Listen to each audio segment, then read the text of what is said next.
Bonjour, bienvenue sur ma chaîne YouTube, je m'appelle Fantine. Ici je parle de Jésus, le chemin, la vérité et la vie.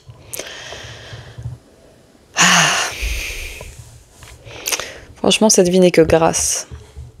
Jésus est trop fidèle. Je vais vous partager un témoignage, je vais vous partager une expérience personnelle. Et vraiment, je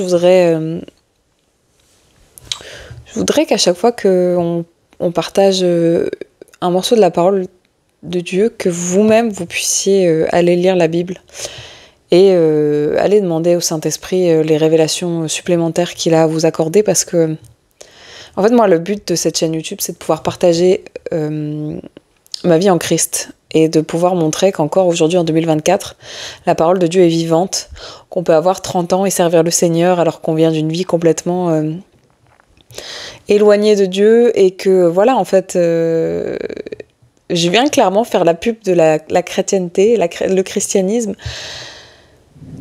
de manière simple, de manière humble, de manière honnête, le beau, le moche et le méchant. Et en fait, vous avez tous et toutes à expérimenter cet amour, cette grâce. Et c'est pas parce qu'il y a quelqu'un sur YouTube qui va ouvrir sa Bible et vous partager des choses que vous pouvez pas les vivre. Donc je vous invite vraiment à faire connaissance avec ce Dieu de la Bible qui, plus vous allez vous rapprocher de lui, plus vous allez vous imprégner de sa parole, plus vous allez le connaître et plus vous allez vivre des choses incroyables. Voilà. Aujourd'hui, je voulais parler de Abraham et de son fils Isaac, l'enfant de la promesse. Et je voulais vous raconter un peu ce qui se passe dans ma vie. Et voilà, encore à nouveau, je voudrais vous dire que le but de cette chaîne YouTube, c'est pas que vous m'écoutiez raconter ma grande vie, mais que vous puissiez être encouragé dans des saisons de vos vies, parce que je sais que là, si je partage ce que je viens de vivre, je sais que vous êtes plusieurs à vous dire « Ah, c'est exactement ce que je suis en train de vivre ». Et c'est pour ça qu'on est appelé à témoigner de ce que le Seigneur fait, c'est pour ça qu'on est appelé à faire de toutes les nations des disciples. Et pour être des bons disciples, il faut être discipliné et il faut connaître la parole de Dieu. Donc voilà, moi je vous donne des petits extraits de ma vie, et afin que vous puissiez aller chercher dans la parole de Dieu ce qui correspond à votre situation, que vous soyez encouragés, fortifiés, bénis.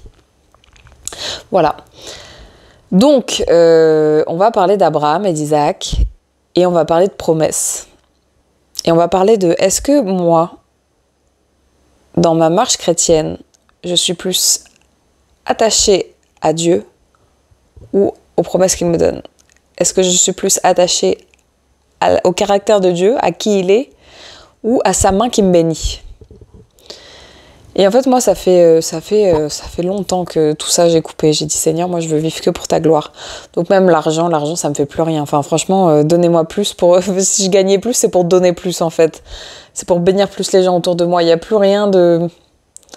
Franchement, j'ai presque plus aucun désir charnel. J'ai pas envie d'avoir une grande télé, j'ai pas envie d'avoir une grande voiture, j'ai pas envie d'avoir un grand appart. Je veux juste vivre avec ce dont j'ai besoin, avoir de quoi manger, de quoi m'habiller et de quoi bénir les autres, quoi. Vraiment, c'est vraiment juste ce que je veux dans la vie.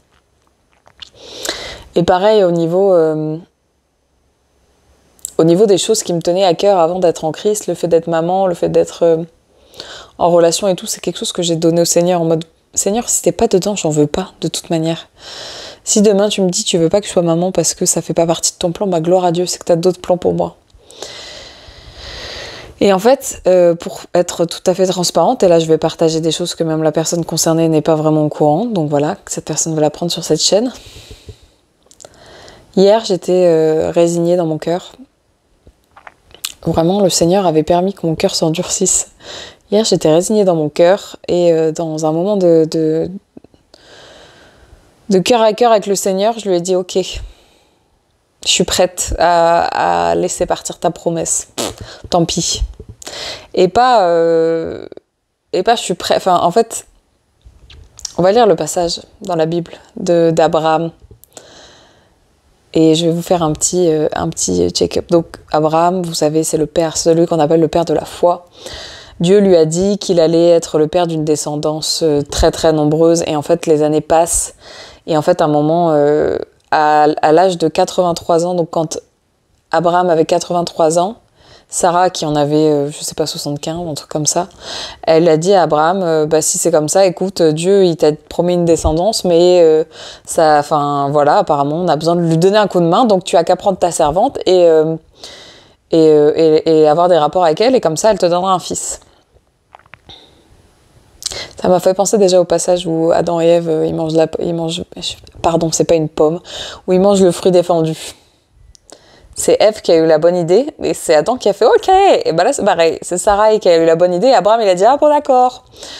Et en fait, bon voilà, ils ont eu un fils, enfin, Agar et Abraham, ils ont eu un fils, et Dieu a quand même dit ben non, en fait, c'est pas lui le fils de la promesse que je t'ai promis, et je vais ramasser ta boulette parce que je suis un Dieu fidèle, mais c'est pas lui le fils de la promesse. Et donc, en gros, entre tout ça, Dieu, il a permis que Sarah tombe enceinte, parce qu'entre deux, il avait changé de nom.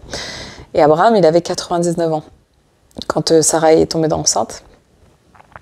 Bref, et donc c'était le fils de la promesse par qui le Seigneur allait bénir toute une multitude, voilà, faire de lui une grande nation et tout. Et en fait, un jour, dans le chapitre 2 de Genèse, en fait, vous voyez, je sais pas si le Seigneur, moi, me parle par des chiffres, je viens d'avoir une révélation. Le Seigneur me parle par des chiffres, et souvent, je vois le chiffre 222. Et à chaque fois que je vois ce chiffre, je repense à Genèse, l'homme quittera son père et sa mère et s'unira à sa femme afin qu'il ne forme plus qu'une seule chair. Et en fait, là, le Seigneur, il vient de me dire, le Saint-Esprit vient de me dire, Genèse 22, ça fait 222. Genèse 20, verset 1. Après cela, Dieu mit Abraham à l'épreuve et lui dit, Abraham, celui-ci répondit, me voici. Verset 2. Dieu dit, prends ton fils unique, celui que tu aimes, à Isaac, et va au pays de Morija, et là offre-le en holocauste sur l'une des montagnes que je t'indiquerai. En fait, j'ai l'impression que depuis longtemps, le Seigneur, il avait envie que je dise, ok, tu veux ma promesse? Je te la donne. Je te sacrifie ma promesse, Seigneur, j'en veux pas, mais si je te fais tellement confiance que tiens, prends-la. Je te donne tout, tu vois. En fait, Isaac, c'est le fils de la promesse. C'est par lui que il va découler une grande nation. Et on voit que Abraham, il a lutté pour avoir son fils. Donc voilà, c'est vraiment en mode Seigneur, tu m'as donné. Donc si tu me dis que tu vas le reprendre, ok. Donc voilà, on voit que Abraham, il prépare ses ânes, il monte sur la montagne avec son fils. Et en fait, il lui dit... voilà, il allait tuer son fils, en faire un holocauste. Verset 4, le troisième jour, Abraham leva les yeux, il vit l'endroit non loin, il dit à ses serviteurs, restez ici avec l'âne, et le jeune homme et moi, nous irons jusqu'à là-bas pour adorer, puis nous reviendrons vers vous. Verset 6, Abraham prit le bois pour l'holocauste, le chargea sur son fils Isaac, et porta lui-même le feu et le couteau. Ils marchèrent tous les deux ensemble. Alors Isaac s'adressa à son père Abraham en disant, « Mon père !» Il répondit, « Me voici mon fils. » Isaac reprit, « Voici le feu et le bois où se trouve l'agneau pour l'holocauste. » Abraham répondit, « Mon fils, Dieu pourvoira lui-même à l'agneau pour l'holocauste. » Et ils continuèrent de marcher tous les deux. Voilà, ensuite, on voit que Isaac, il était sur le point de tuer son fils comme holocauste, par obéissance. Et en fait, il y a l'ange qui dit, verset 12, « Ne porte pas la main sur l'enfant et ne fais rien, car je sais maintenant que tu crains Dieu et que tu n'as pas refusé ton fils unique. » Abraham donna à cet endroit le nom de Yahvé-Jireh. C'est pourquoi on dit aujourd'hui à la montagne de l'Éternel, il sera pourvu. J'étais dans cette situation. Hier, j'étais en mode Seigneur, tu sais quoi? Je vais sacrifier ta promesse. Je vais faire un truc vraiment. J'avais préparé un message bien corsé dans mes notes, prête à dire, tu sais quoi? J'en veux plus. Et j'avais dit, Seigneur, j'avais donné rendez-vous à quelqu'un. J'avais dit, Seigneur, si cette personne n'est pas là, j'envoie ce texto. J'envoie ce texto et je coupe tout contact. Je coupe tout contact et vraiment, je te laisse tout ça. Je sacrifie tout. Et j'étais persuadée que c'était ce qui allait se passer. Et pourtant, je disais au Seigneur... Père, c'est pas parce que je fais ce move et que je sacrifie Cette promesse, c'est que je prends le pas de tout remettre, de tout lâcher, que je te fais pas confiance et que les timings que tu m'as donnés, les promesses que tu m'as faites, je sais que peu importe ce que je peux faire maintenant, elles vont s'accomplir. Donc voilà, j'étais vraiment en mode full foi, tu vois, limite Seigneur, j'ai hâte de voir un peu ce que tu vas faire, quoi. Et en fait, à la montagne de l'Éternel, il a pourvu. J'ai pas eu besoin d'envoyer ce texto. Et ça m'a juste rappelé la fidélité du Seigneur. Et vraiment, hier soir, en me couchant, je me suis dit, Seigneur, donne-moi des songes. Dis-moi à quoi m'attendre. Silence radio du Seigneur. Pas du tout rêvé de ça. J'étais en mode, advienne que pourra, que ta volonté soit faite.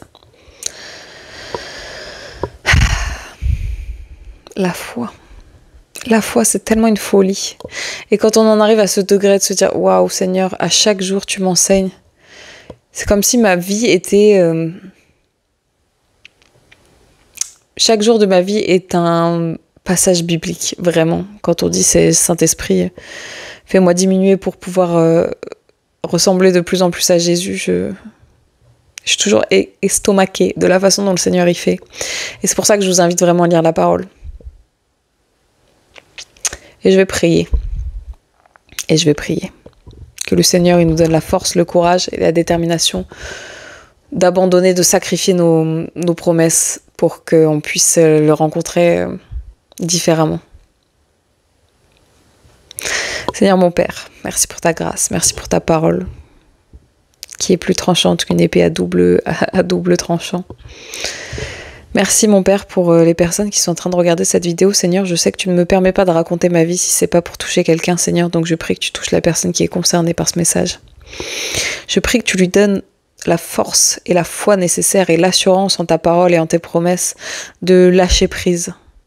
De lâcher prise et d'être sur le point vraiment tellement dans une disposition de cœur à tout abandonner, Seigneur, que... toi-même, tu vas dire, écoute, t'as pas besoin de tout abandonner, je voulais juste tester ta fidélité.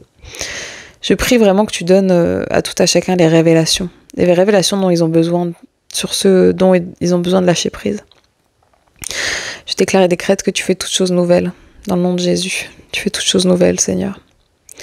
Merci parce qu'on t'aime, pas pour ce que tu nous donnes, pas pour ce que tu nous promets, mais pour qui tu es. Tu es juste, tu es fidèle. Et tu es tellement grand que toute la gloire te soit rendue. Dans le nom de Jésus, j'ai prié. Amen. Voilà. Soyez bénis. Soyez bénis. Franchement, Dieu est tellement grand. Et il nous aime tellement. Ah pardon. Il fallait bien que je rigole à la fin parce que j'ai l'air beaucoup trop sérieuse. J'ai l'air fatiguée. En tout cas, on n'arrête pas de me dire que je suis trop fraîche alors que franchement, j'ai l'impression d'avoir une tête de 12 mètres de long. C'est la gloire du Seigneur sur mon visage. Soyez bénis, Jésus vous aime.